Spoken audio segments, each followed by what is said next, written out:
Hi, this is Pierre Paul from Paul Cycle. Today we're going to be talking about suspension. Today's bikes are a lot more complex than they used to be. The suspension unfortunately got a little bit more complex as well. So we're trying to make this a little bit simpler for you guys to be able to set up your suspension. First thing we're going to talk about is different kind of springs. This is an air shock controlled by air. The advantages of an air shock is that it's a lot lighter and a lot easier to adjust to a different range of rider because it's adjusted with an air pump. The other type of shock is a coil shock. The coil shock will resist to higher impact. It's meant more for downhill or freeride. The disadvantage, if you have a different rider, you may need a different spring. The next thing we're going to talk about is sag. So the sag is the amount of suspension is going to compress like this when you're sitting on the bike. The reason why you'd want a little bit of sag is just to maintain contact with the ground a little bit longer and offer more control. The next thing we're going to talk about is compression. Compression is the speed at which the fork is going down. If your compression is too fast, you're going to bottom out too quickly or too often. If your compression is too slow, what's going to happen is that the fork's going to feel very harsh. The next thing too is rebound. So when I'm compressing the fork's coming back up. Rebound is the speed at which the fork's going to come back up. If your fork's coming back up too fast, it's going to feel like you're riding a pogo stick. If it's a little bit too slow, your fork's going to pack up and it's not going to be able to absorb the next bump. So now I'm going to have Dom, he's going to help me assist into setting up the suspension. First thing you want to do is you want to sit on the bike. When you're doing this part, you want to have all your gear on you. Rider weight's going to change with your backpack, so you want to make sure you got everything with you.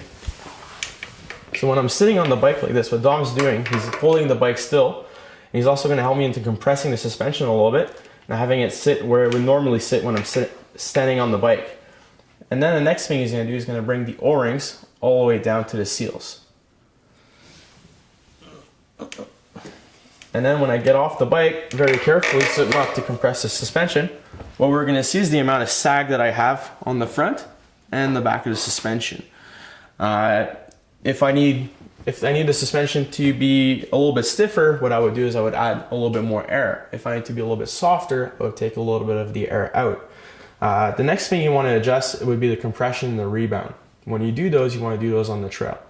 When you're playing with your compression, which is now right here, the rebound oftentimes is going to be at the bottom.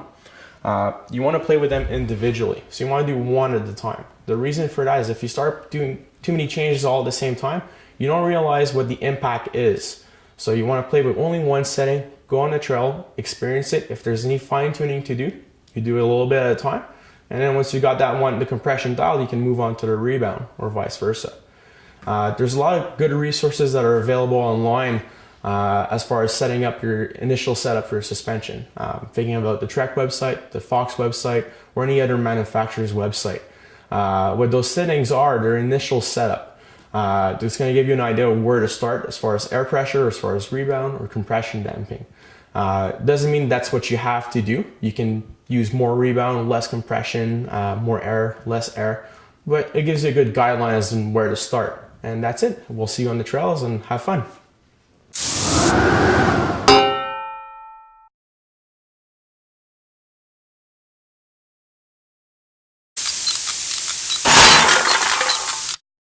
Hi, this is Pierre Paul from Paul Cycle. Today we're going to be talking about suspension. Today's bikes are a lot more complex than they used to be. The suspension unfortunately got a little bit more complex as well. So we're trying to make this a little bit simpler for you guys to be able to set up your suspension. First thing we're going to talk about is different kind of springs. This is an air shock